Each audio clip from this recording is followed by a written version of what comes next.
Hi ladies, today we are going to talk more about triangles. In particular, what makes up a triangle and how to label its sides, vertices, and angles. We are going to classify triangles and we are going to find missing angle measures.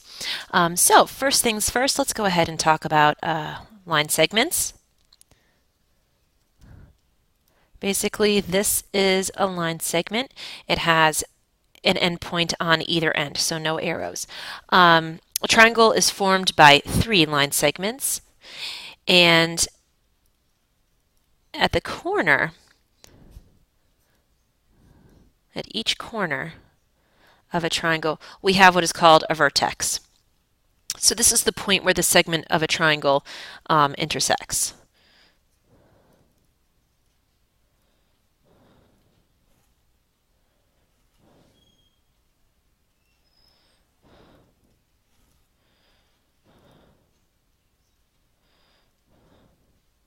So let's go ahead and say that we have this triangle here, and again, please forgive my drawings.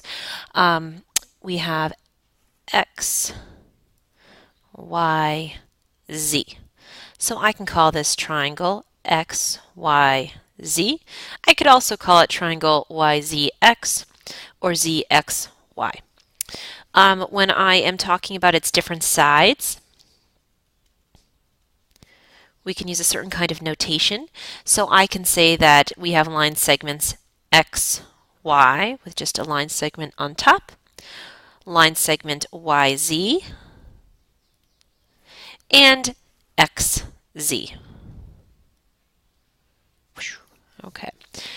We have vertices, and that is the plural form of vertex, X, Y, and Z, and I can say that we have angles,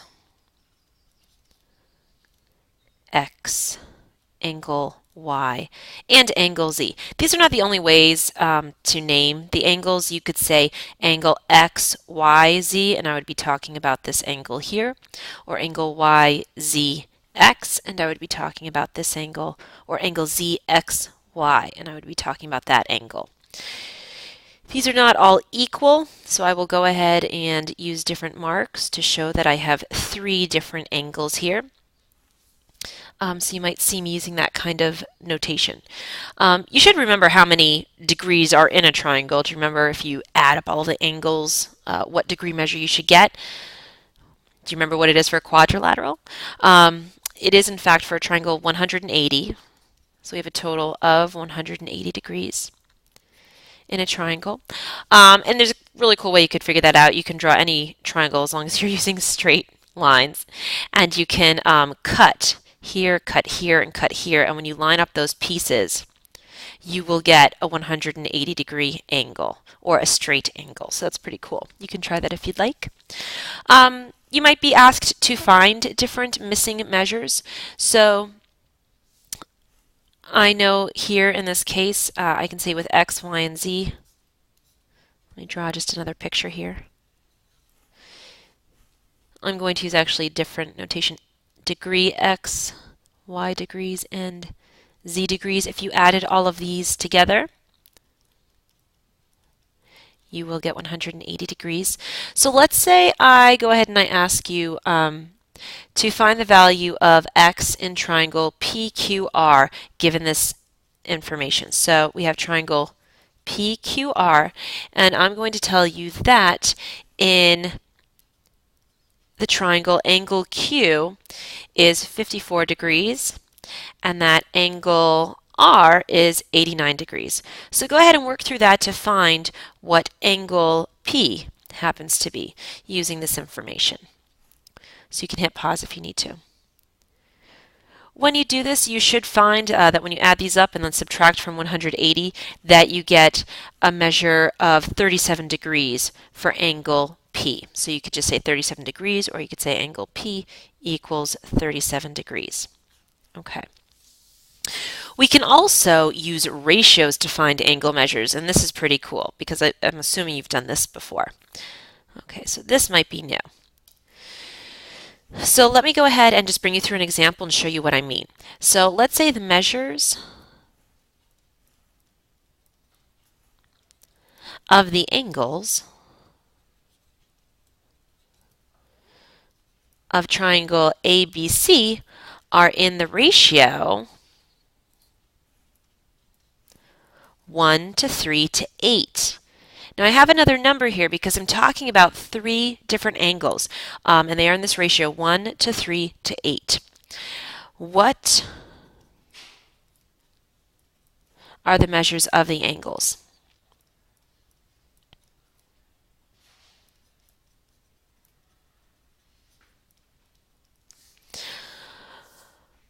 Okay, well we know that if we added all of these angles up, we would get 180 degrees. Obviously 1 plus 3 plus 8 does not give us 180. So how can we use this ratio?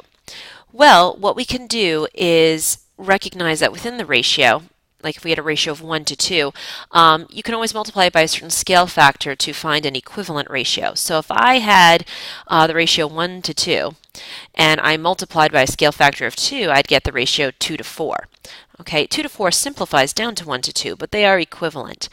Same thing, we can apply the same idea to this ratio here. I know I am multiplying by a certain scale factor. I just don't know what it is. But whatever that scale factor is, it has to be the same amount for each of these angles in order for this ratio to occur, 1 to 3 to 8. So maybe I'm multiplying each of these by 2. Maybe I'm multiplying each by 4. All I know is that whatever I multiply by, when I add up the angles, they should give me 180 degrees. So I'm just going to call my scale factor x. And again, I know that whatever 1 times x added to 3 times x added to 8 times x should be 180 degrees. Okay, because again, I'm multiplying by that same scale factor. You can guess and check. Maybe we were multiplying by 2 and you get 2 plus 6 plus 16, but obviously that doesn't equal 180, and that could take a while. So instead of guessing and checking, let's go ahead and use our skills to solve this equation. So 1x plus 3x plus 8x, they're all like terms. I can simplify them. I will get 12x equals 180. I can go ahead and divide by 12. Please calculate that on paper for a moment. Okay, when you do that, make sure you're doing that out. What'd you guys get? Did you get 15? Okay. This is not our final answer. This is the scale factor. This is what we're multiplying our ratio by, each of these numbers in our ratio. So we can use this information now to find those missing angles. So I know that the first angle, 1x, is now 1 times 15, or 15 degrees. The second angle is represented by 3 times x, or 3 times 15. And you can do that in your head, 3 groups of 15. Yep, 45 degrees. And then the last angle is 8 times that number, or 8 times 15. You can use the distributive property, 8 times 10. What is that? Yep, it's 80. And then what's 8 times 5? 40. You can do that in your head as well. And you should get 120 degrees. So our final answer will be represented by these values. Now, always check yourself. We know that all of these measures should add up to 180. So do they? Well, 15 plus 45, that gives you 60. 60 plus 120 is 180. So it works. What I'd like you to try right now is on the practice sheet, page 21. I would like you guys to go ahead and do numbers 11 and 12 for practice. So hit pause and then hit unpause when you're ready to see the solution. Okay, so for number 11, your angles should be 45 degrees, 54 degrees, and 81 degrees. And for 12, you should get 30 degrees, 60 degrees, and 90 degrees. That's actually a part of a special triangle that I'm sure you'll learn about soon, just not right now. So let's go ahead and talk about how we can classify triangles. I'm just going to skip ahead here. How to classify. We can classify triangles, 1 by their angles, or 2 by their sides. So just make sure you're following directions. Sometimes I will ask you to classify them by both, and sometimes just one or the other. I'm not trying to trick you. I just want to make sure you understand how to just classify using angles, or how to just classify using sides. So let's just review angles really quickly. We have an acute angle, where we are less than 30 degrees. So I'm using the less than symbol. Okay, so something like this. We have a right angle. You all know what that is. 90 degrees. So equals 90 degrees. We can use this symbol. We have obtuse angles. I'm sorry, I didn't mean to write 30 degrees up here. I was thinking of an acute angle. Let's erase that. It's less than 90 degrees. Obtuse angles are greater than 90 degrees, so they are bigger. Something like this represents an obtuse angle. And then we have what we call a straight angle, which just looks like this, and that is 180 degrees. So equals 180 degrees. Okay, so you'll have to classify angles. Let's see how to classify triangles by their angles. So an acute triangle is where all angles are what? Are acute. So they're all less than 90 degrees. So something like I actually just drew up there, this is an acute triangle. An obtuse triangle, and again, I'm just using the triangle symbol here. I'm not actually drawing what the triangle looks like. This is where you have one angle greater than 90 degrees. You can only have one obtuse angle in a triangle. So if this is my obtuse angle, I can't draw another one because then I don't have a triangle. It doesn't work. So I draw my one obtuse angle, connect, and that's an example of an obtuse triangle. You'll notice that the other two angles are acute, but we have one angle that is greater than 90 degrees. We also have what we call right triangles. These have very special properties. And that's where you have one 90-degree angle.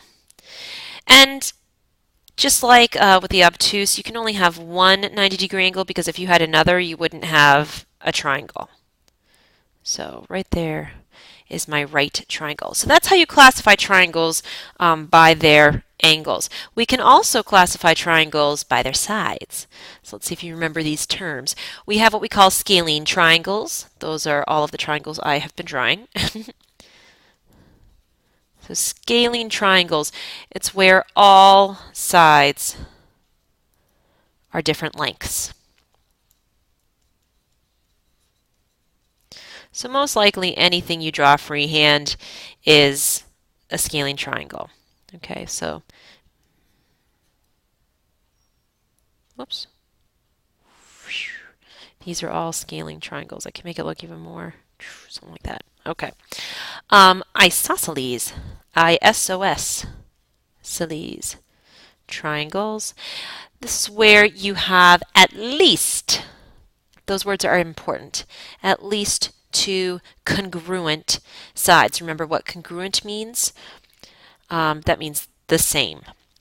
So at least two. And again, I know I am not drawing super well here, but I can show that this is meant to be an isosceles triangle by using these dashes. So these lines are meant to be equal. So this is an isosceles triangle, but this is also an isosceles triangle because it does have, in fact, at least two sides congruent. Here, this type of triangle has a more special name. However, if we get even more specific, and you do always want to be as specific as possible, equilateral triangles have all congruent sides.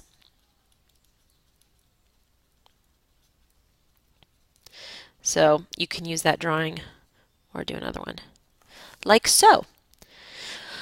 Okay, let's go ahead and have you work on page 21. I would like you to do numbers 7, 9, 13, and 15. Hit pause and unpause when you're ready to see the solutions. Okay, here are the answers. Just check your work, and we will do more work with triangles tomorrow in class. Thank you. Bye.